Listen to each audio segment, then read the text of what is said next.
So now what we're going to do is we're going to paint the wash of the gourd. First of all though, this graphite, it's going to leak into the water. So using the weight of the rubber, all I'm going to do is I'm just going to take that top layer off. So even if you've pressed on really, really, really lightly, you will still find that that graphite dust that's on the top, that's like this top surface, you will find that that does kind of make your watercolour tiny bit tinge of grey, and we don't want that. We want a perfectly beautiful drawing and painting. So therefore, take off that top layer, just like I say, just using the weight of your rubber. If you've got a very light rubber, you might want to press on a bit harder, but you don't want to be getting rid of your lines. You need to be able to see what you're painting. Okay, now you've got rid of that top layer, it actually means that you can brush the rubber shavings off. Just like that. And you're not going to smudge it because that top layer has been taken off.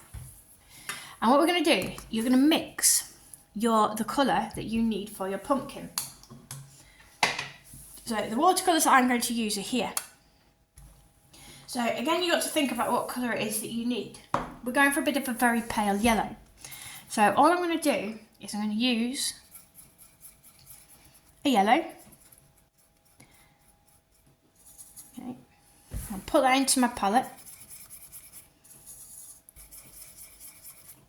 Keep mixing, keep putting it in. We want this strong yellow, because yellow is going to be the dominating colour. So I'm going to put a little bit of water in my brush, pick off some more of this pigment and put it into my palette. A wash is where you use more water than you do paint. But what we'll do is we'll make our colour very, very opaque to start off with. But then after that, we will add the water. Now this is a bit of a burnt umber. You can create this with your bigger palettes using a tiny bit of orange. So you can add a bit of orange into your yellow.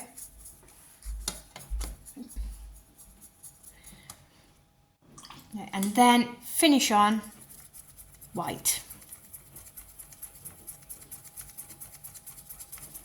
And making sure that I'm getting plenty of white into my paintbrush. Right. And I'm going to mix it into a corner to start off with, because if I put the white in there, I might have got too much white on my paintbrush, I might not have enough, so I just need to make sure, okay, by putting it into a tiny corner, I've got a bit of a test. So what that means now is that I probably need just a titchy bit more white, so I'm just going to put that in, and then this time I'm going to put it all over.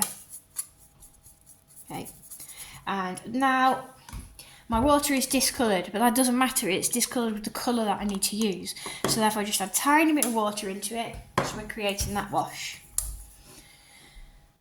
Move my paint out of the way. Now what we're going to do is we're going to apply this wash, but I'm missing out any sections that are really, really light. Okay, so you're going to put that in. You can see there's a bit of a dark in the top corner. There's a bit of highlight here, so I'm just going to leave that bit white. A little bit more there. Now a lot of people seem to think that, oh well, this bit's orange, I'm not going to paint on that. The thing is though, your whole painting is part of the same family, if we call it. You've got to apply the watercolour, that wash, into the orange bit as well, because when you apply the orange over the top, you need to make sure that it is of the same family of colours, that you're not just using an orange that is completely separate to the rest of the gourd. Okay, I'm just going to get a little bit more water. Okay. Try not to wear away my paper here, so I'm using the kind of the edge of my brush, so at the end of my bristles. Okay, and then a little bit in there. I also need to paint the stalk. But although the stalk is brown, I still need to apply those layers of this wash.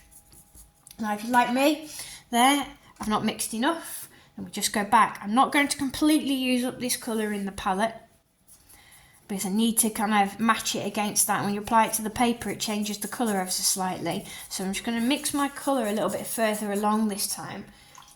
Okay, little bit of water again, a little bit of that burnt umber again. You can just add a little bit of orange in there, maybe even a bit of brown. You can make brown with red, yellow and blue. Okay, and then plenty of this white. And I'm not mixing quite as much this time because I haven't got quite as much of the gourd to paint. And just to make sure that that is the same colour, there's a little bit of water. I'm just going to paint a little bit first. Yeah, happy with that.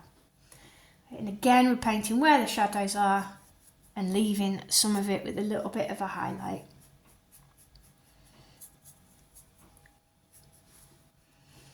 There's usually a bit of shadow, quite a lot of shadow at the back of the pumpkin because that's where the light is.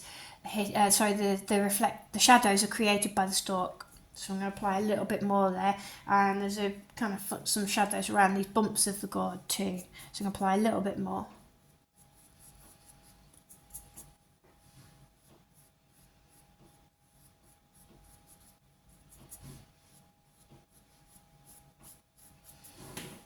And just put a little bit more into that stalk. And that is the wash for your gourd.